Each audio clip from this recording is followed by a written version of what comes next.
as we explore the movement of energy between the atmosphere and the biosphere. We now know that in reality, air in both hemispheres converges in the narrow band around the equator called the intertropical convergence zone, and rises. The surface winds, or doldrums, that form here as air converges and rises upwards are light and not super reliable. Sailing ships could get stuck in the doldrums for days. Similarly, weak winds are found on the poleward edges of the Hadley cells, where air is being forced down, creating high-pressure zones centered at about 30 degrees latitude called the subtropical high-pressure belts. Sailors of yore were often forced to eat their horses or throw them overboard in these, quote, horse latitudes to conserve drinking water and lighten the weight while the sailing ships waited for the weak winds at the center of these highs to pick up. Wow, that's pretty dark. In between these high and low pressure belts, there are strong and reliable winds spiraling outward from the subtropical high pressure belt towards the equator.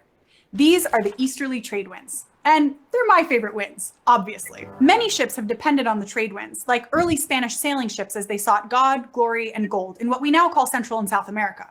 Of course, making the return trip was another matter. The ancient mariners of the Spanish galleons going home from the Americas plotted a course using the winds blowing poleward from the subtropical high pressure belt. These westerlies are strongly deflected to the right and blow from the southwest. These strong winds blow towards another low pressure belt called the subpolar lows, where they clash with the polar easterlies blowing from the frigid, very high pressure poles. In the southern hemisphere, they blow with greater strength as there's very little land in these latitudes to interrupt their flow. So altogether, on our idealized Earth, we've seen that there are actually 7 pressure belts: 2 polar highs, 2 subpolar lows, 2 subtropical highs, and 1 equatorial low. And winds flow between these belts of high and low pressure. On the real Earth, the belts are not so organized. They form cells of pressure, and we see more complex patterns of pressure and wind as the cells shift with the seasons and vary between land and water. So our idealized Earth is kind of like a wind and pressure map. It's a simplified model that helps us understand what's happening on the real Earth. Just like the atmosphere works like a cell membrane, the winds are like Earth's circulatory system. So many things vital to our planet flow through the winds. During the voyages of discovery in the 15th to 18th centuries, which we now recognize weren't really discoveries at all, the knowledge of winds, ocean currents, natural harbors, and more was an essential foundation for circumnavigating the globe. And we continue to rely on the winds to power our economies. As a renewable energy source, this silent force will continue to shape our lives in the future. I hope wherever you are is in the center of a sunny, high pressure area, which will be perfect weather to go with the flow in the ocean, which is what we'll talk about next week. Many maps and borders represent modern geopolitical divisions that have often been decided without the consultation, permission, or recognition of the land's original inhabitants. Many geographical place names also don't reflect the indigenous or aboriginal people's languages. So we at Crash Course want to acknowledge these people's traditional and ongoing relationship with that land and all the physical and human.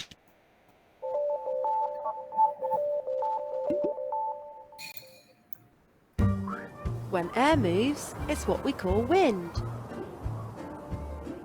Although we cannot see wind, we can feel it and see it blow leaves, flags, and washing that has been hung out to dry.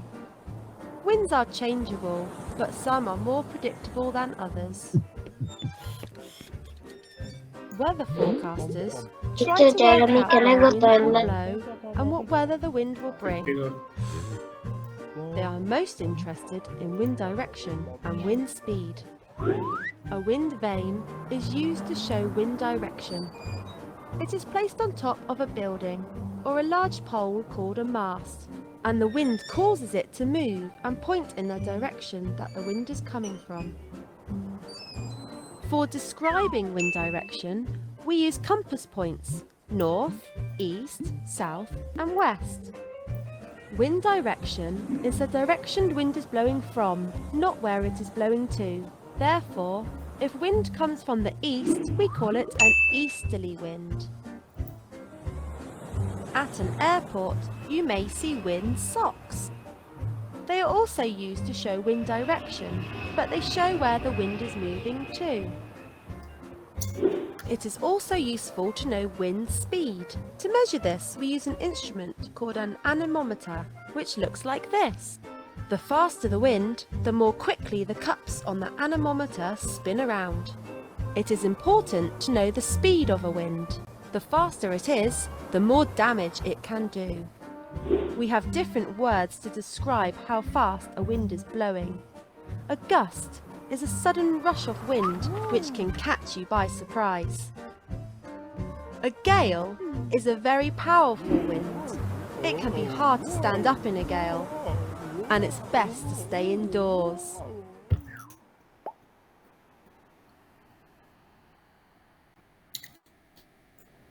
And that's it. Let's continue with Homework time. No. Teacher lab.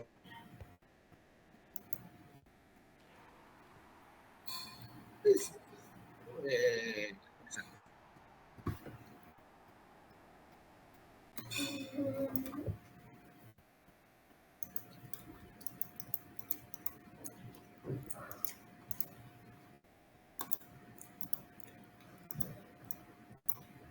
Okay.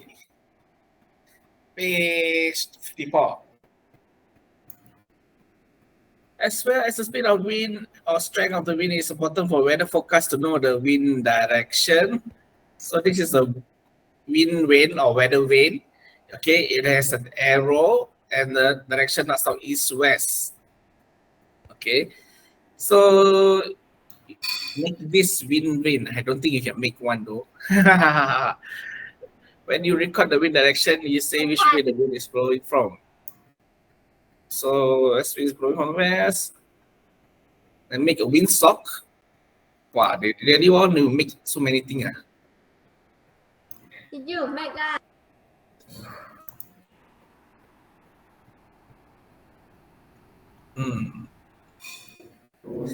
Anyway, so we are not going to make, so we're going to measure the wind direction and strength. I wonder Google got or not.